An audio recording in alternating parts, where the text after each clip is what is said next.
गुज़श्ता 2 दिन से मुसलसल मुझे ये मैसेज आ रहे हैं कि आप इस पर वीडियो बनाएं कि ग़ज़वा हिंद कब होगा, ग़ज़वा हिंद की फजीलत क्या है और अजीम फजीलत और इसकी जो बशारत है ये इसके मुस्तहिक कौन लोग होंगे और क्या वाक़तन हदीस शरीफ में ग़ज़वा हिंद का जिक्र है या नहीं। तो मैंने सोचा कि आज इस पर वीडियो बना ली जाए, इस पर कुछ गुफ्तगू कर ली जाए। गुज़श्ता 2 हफ्तों से जब से पाक भारत कशीदगी उरूज पर है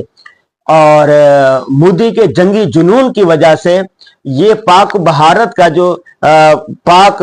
भारत पाक इंडिया ये सारा जो खित्ता है एक दहकता अंगारा बना हुआ है। दोनों तरफ से सोशल मीडिया वार जारी है, दोनों तरफ से साइबर वार जारी है, दोनों तरफ से अवाम एक दूसरे के हक में मुखालफत में बात कर रहे हैं और सारे लोग इसी पर है कि जंग कब होगी कब नहीं होगी। फौजी सरहदों पर पहुंच चुके हैं, टैंक तैयार हो रहे हैं और ये सारे एक हिजान अंगेज और परेशान कुन माहौल बना हुआ है। और इसमें बहुत सारे उलमा के राम की तरफ से आ रहा है कि मोदी ने जंगी जुनून की वजह से मुसलमानों के दिलों में ग़ज़वा हिंद की याद ताज़ा कर दी है। ग़ज़वा हिंद के बारे में मैं पढ़ रहा था अभी, तो इस बारे में बेशुमार अहादीस मिली मुझे और एक हदीस है हज़रत अबू हुरैरा रज़ियल्लाहु ताला अन्हु की। वो फरमाते हैं, तर्जुमा पढ़ के सुनाता हूं मैं, यह हदीस बिल्कुल सही है। हज़रत अबू हुरैरा रज़ियल्लाहु ताला अन्हु से रिवायत है कि रसूलुल्लाह सल्लल्लाहु अलैहि वसल्लम ने हमसे ग़ज़वा हिंद के बारे में वादा फरमाया था। ठीक है, तो हज़रत अबू हुरैरा रज़ियल्लाहु ताला अन्हु कहते हैं, तो मैं अगर जिंदा रहा और वहां गया तो शहीद हो जाऊंगा और शहीद बेहतरीन शहीद शुमार होऊंगा, और अगर वापस आ गया तो मैं आजाद अबू हुरैरा होऊंगा। और इसके अलावा ये जो थे ये क्या कहते हैं इनके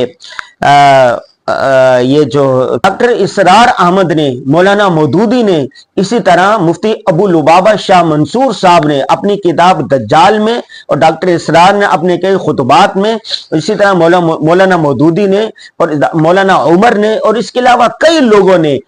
इस मौजू पर पूरी किताबें लिखी हैं ग़ज़वा हिंद के बारे में और इसकी अलामात क्या होगी और वो वक्त कौन सा होगा। तो इन हालात को देखकर लग रहा है कि जैसे यह आखिरी ज़माना चल रहा है और ग़ज़वा हिंद का आगाज होने ही वाला है।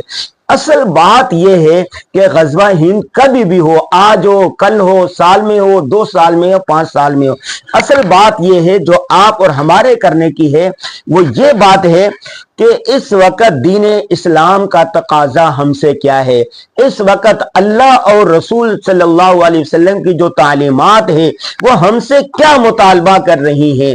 वक्त के मुताबिक दीनी तालीमात की रोशनी में जो मुतालबा हो उस पर हमें लब्बैक कहना चाहिए। जैसे आप बीवी बच्चों के साथ कहीं जा रहे हैं, रास्ते में देखा एक ट्रैफिक हादसा हो गया, एक फैमिली है वो जख्मों से करा रही है, कोई मदद के लिए नहीं है, बेयारो मददगार पड़े हुए हैं, कोई उनको अस्पताल पहुंचाने के लिए नहीं है, तो उस वक्त दीन का तकाजा यह है कि आप इन मरीजों को, आप इन जख्मियों को फौरी तौर पर अस्पताल पहुंचाएं। ठीक है, इस वक्त दीन इस्लाम का तकाजा आपसे ये होगा। हाँ, बाकी ये कि हम बीवी बच्चों के तफरीक करना भी जरूरी है, इस वक्त वो तकाजा आपको मौकूफ कर देना चाहिए।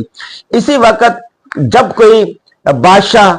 या कोई और ये ऐलान करे कि इस वक्त हमें फलां चीज की जरूरत है, कौम को इस चीज पर मुत्तहिद होना चाहिए, मुल्क व कौम के लिए, आलम इस्लाम के लिए, मुसलमानों के लिए ये चीज बेहतर है, तो उस वक्त उस पुकार पर लब्बे कहना चाहिए। हालात के तकाजे के मुताबिक, हालात के मुताबिक जो दीन का तकाजा हो, जो उलमाए कराम हमारी रहनुमाई करें, जो दीन इस्लाम हमें रहनुमाई करे, जो रसूलुल्लाह सल्लल्लाहु अलैहि वसल्लम की सीरत से मिले, उस पर लब्बैक कहना ये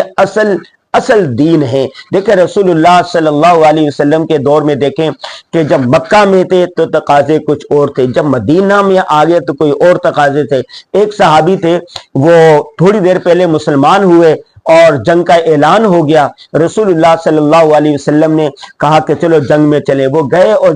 ایسے لڑے، صحیح طریقے سے بہادری جمع مردی سے لڑے اور وہ شہید ہو گئے۔ کہتے ہیں انہوں نے کوئی ایک نماز نہیں پڑھی، کوئی وہ نہیں کیا، لیکن دین کے تقاضے پر لبیک کہا اور وہ کامیاب ہو گیا۔ اگر آپ اور ہم کہتے ہیں، چاہتے ہیں کہ ہم کامیاب ہو جائے دنیا میں بھی آخرت میں، کہ ایک بات یاد رکھیں، دین اسلام کی تعلیمات پر عمل کریں، سنت رسول صلی اللہ علیہ وسلم پر عمل کریں، سنت کے راستے ہی جنت کے راستے ہیں، یہی فلاح دارین ہیں۔